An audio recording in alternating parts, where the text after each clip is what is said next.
Hi there, my name is Gretchen Quatra, and I'm a voice and accent trainer with WNS in Mumbai. And today I want to talk to you about professional etiquette.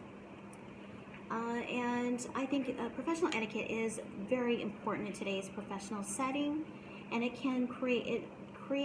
has a big impact on the first impression that you give to other people.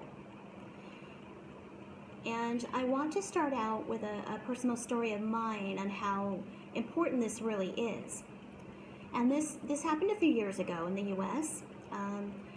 I was looking for a job, searching for a job, and I found a real estate company, a real estate office, kind of a brokerage. It was a small company located a few miles from, about 10 miles or so. We use miles in the U.S., so from my house, from my home. And so I submitted a resume to them. And a few hours, around between 6 or 7 in the evening, after I had submitted that resume, I started dinner. And in the U.S., people eat dinner early, between 6 and 7, so I was working on that, starting it up, and my phone rings. And I pick up the phone, and the voice on the other line, first thing he says is, "Gretchen, what's for dinner?"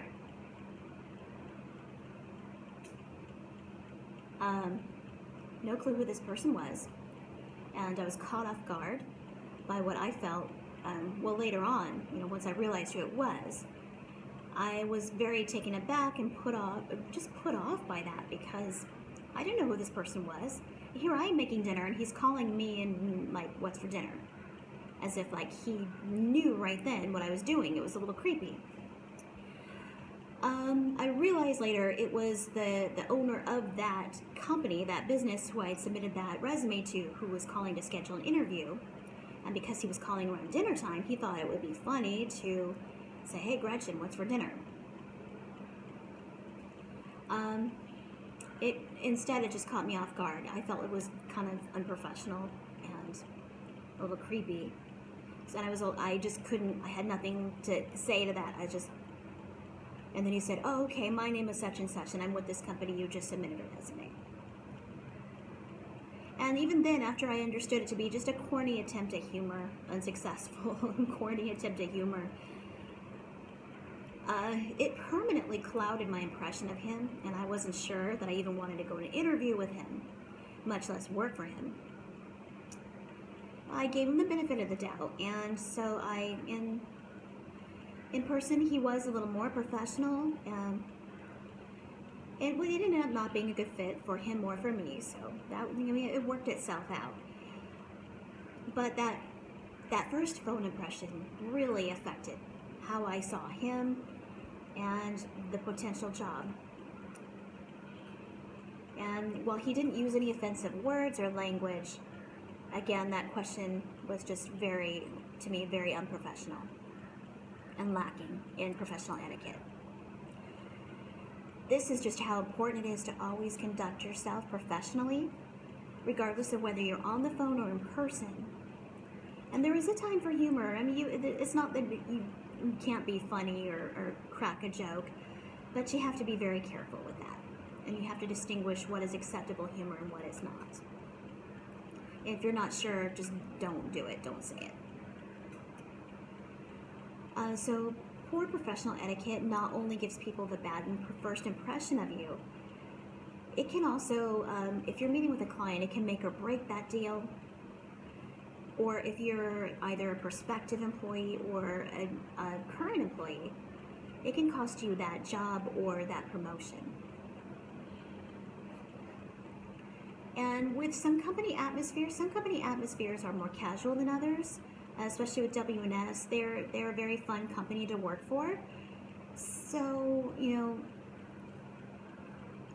etiquette is still there, but maybe not as strictly adhered to. But the general unwritten rules are more or less the same, and it's a good idea to educate yourself on the workplace policies and take them to heart and memorize them so that you know. And observe the behavior of others around you, especially your superiors. And this not only when you're in the office, but if you're dining out somewhere too. If you're a dinner gathering in a restaurant with someone, with people from your work, you also want to follow the same professional etiquette there as well. And professional etiquette and most etiquette is usually, a lot of it is unwritten rules. And that can make people nervous. They say, well, if there are unwritten rules, then how will I know how to act and if I'm saying or doing something wrong? Most of these unwritten rules you know already.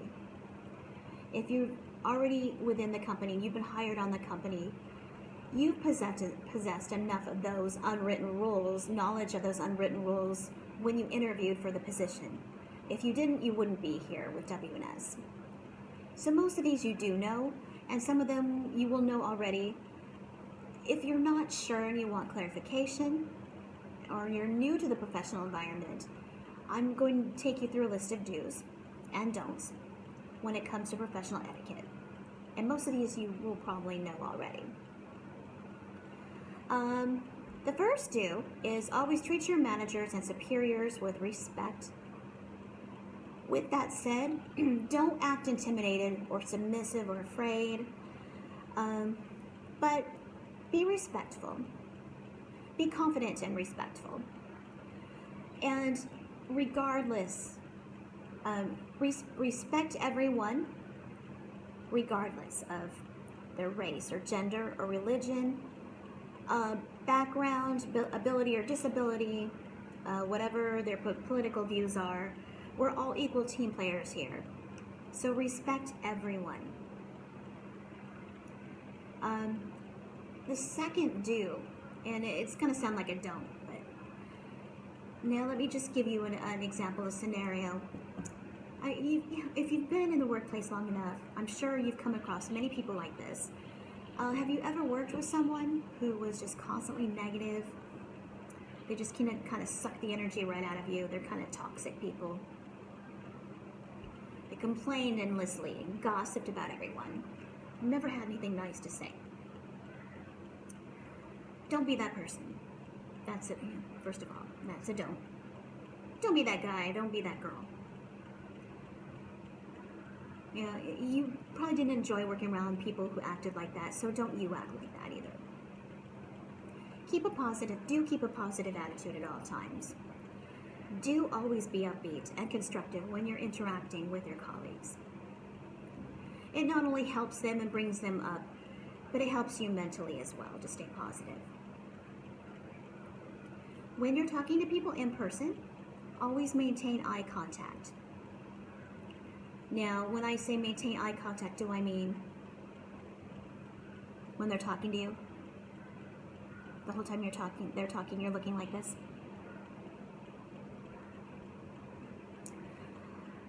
Most people will be uncomfortable with that.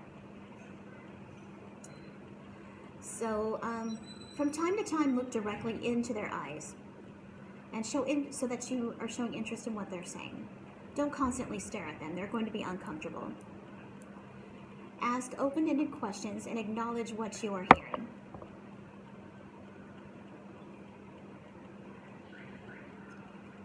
Number 4, always cooperate and work with your colleagues as team members. This goes along the lines of number 1. And be friendly and cooperative. Number 5, your appearance and what you wear and how you look. Proper hygiene, obviously. I think we all know that. Dress neatly. No holes or stains in your clothes. No excessive wrinkles so that it looks like you wore it to bed that night before and you haven't changed out of it since. None of that. Dress neatly. And observe how others, and especially your superiors, are dressing.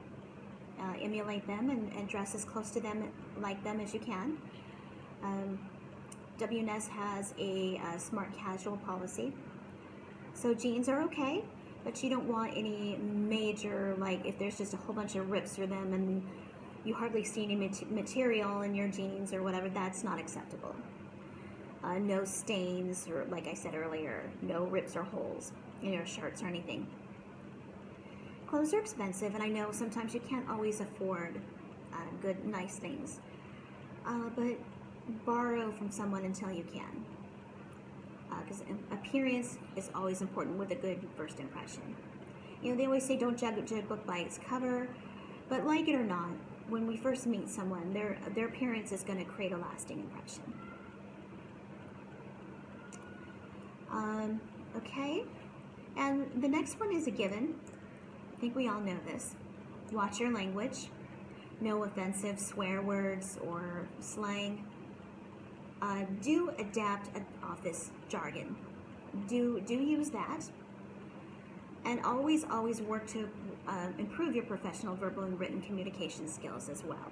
There's always room for improvement.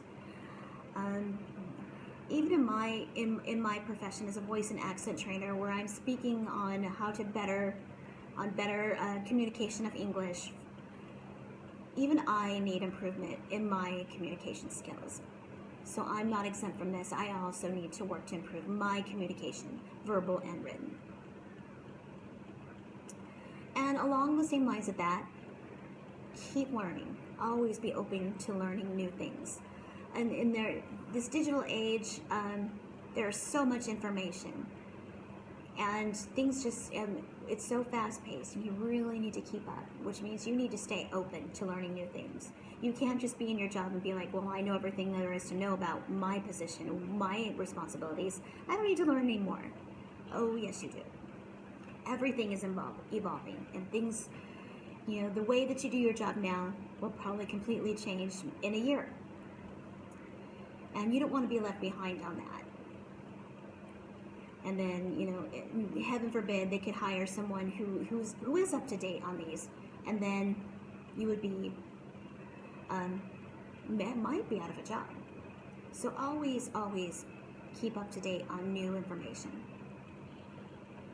And now when you're working during the course of a work day, if you've got some downtime and you don't have any pending tasks, don't sit there and, sleep or do personal stuff on the job. Ask your colleagues or your superiors if you can help with any projects where needed. Never conduct your personal business on company time.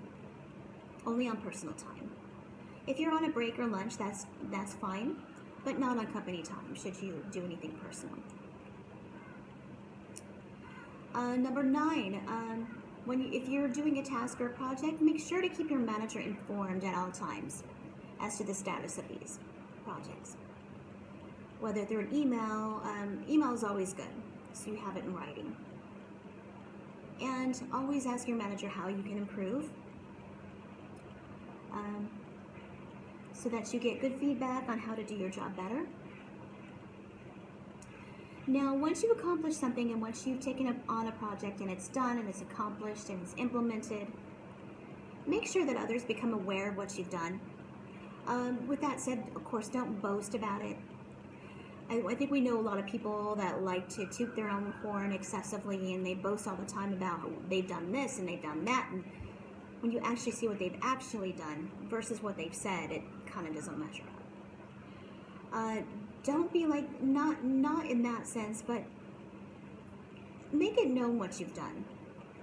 And, say, I hope that, something effective, I hope that this helps with this situation, and let me know if you have any feedback. But here's what I've done. Always, and then I touched on this earlier, always follow the rules of the company, the policies, and the especially those that deal with respect and ethics and confidentiality. These are the 3 very important things that you need to be very careful of and know what to do and what not to do on. If there's something you don't know, ask. If you need help, ask for it, so that your project is not, you don't end up make any costly mistakes for the company. Always ask and get clarification so that you do it right. And we're all afraid of asking dumb questions or something that we should know already. It's a good idea if you're not sure, if you're afraid of that happening, start your question with, I know I should probably know this already, and this may be a stupid question, but I want clarification so that I can do this job right. And then ask your question. And if you're asking for help, ask for it, of course. But at the same time, respect others' commitments and the work that they have to do, and ask at an appropriate time. Or if you're not sure when that is, just tell them, hey, when you get a chance, I know you're busy now, but can you help me with this? So that they know that you're acknowledging that they're busy.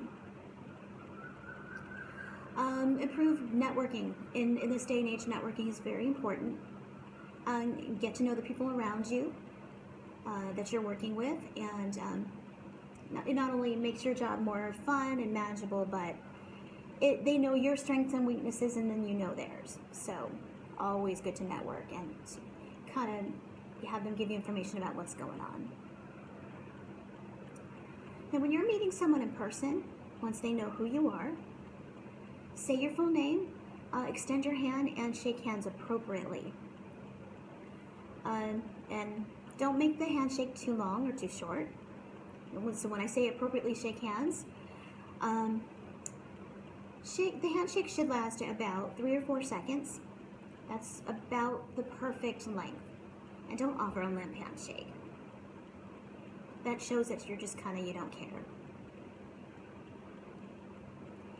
And during the old school view was be careful when you're shaking a woman's hand, because you could hurt her if you grip too tightly, or if a woman has a firm handshake that makes her masculine. Forget all of that.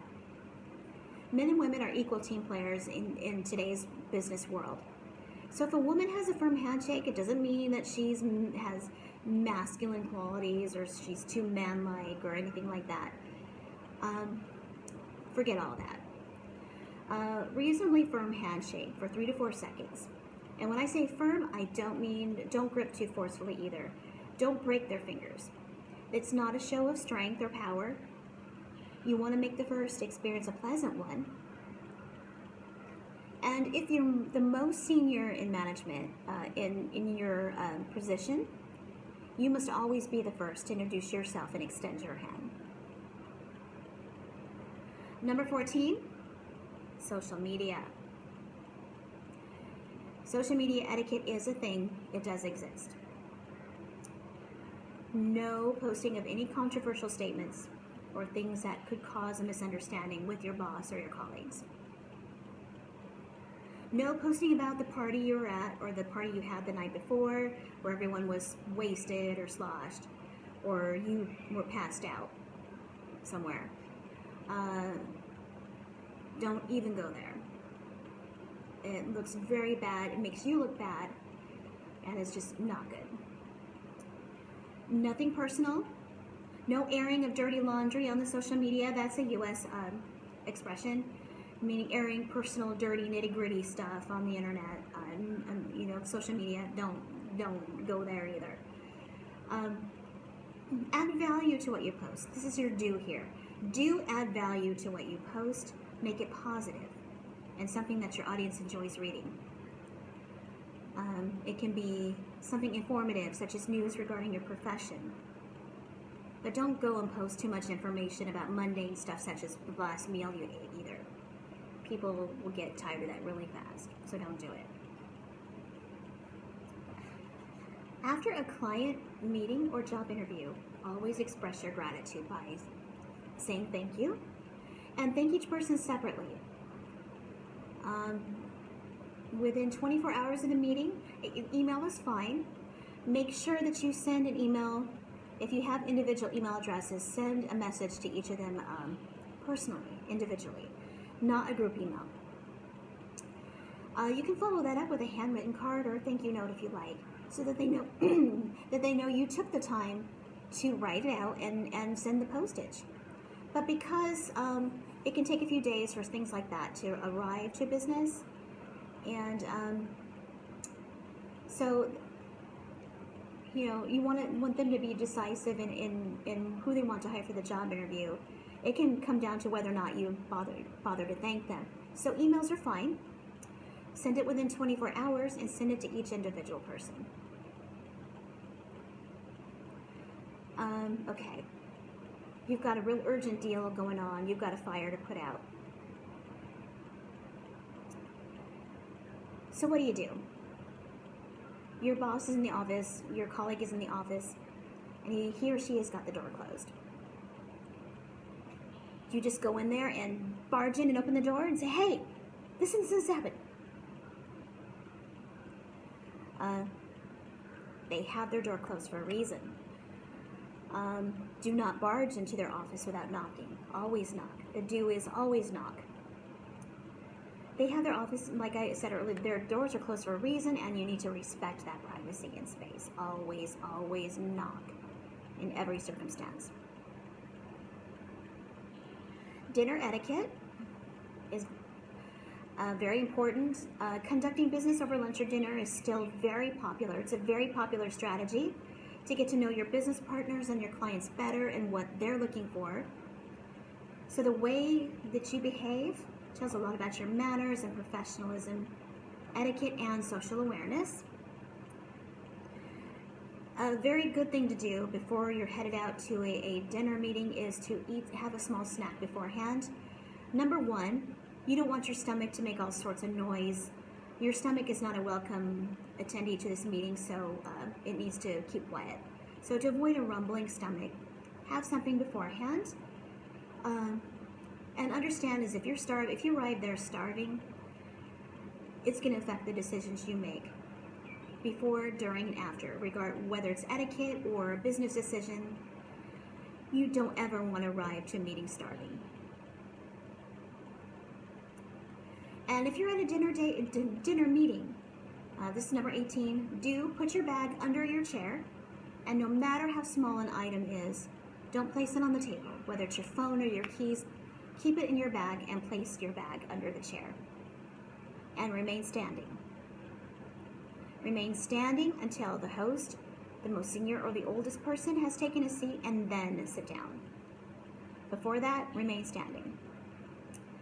And then familiarize yourself with the place settings at the table. And I'll get to that. Turn off your cell phone. Please turn off your cell phone. There's nothing more distracting or annoying than your phone ringing in the middle of a meeting. People need to know that you're in an important meeting and not bother you. And turn off your phone. Now, those were the do's. I will, and they had some don'ts in them, but I wanted to clarify. Now, I will go through the list of don'ts, and these I've mentioned already.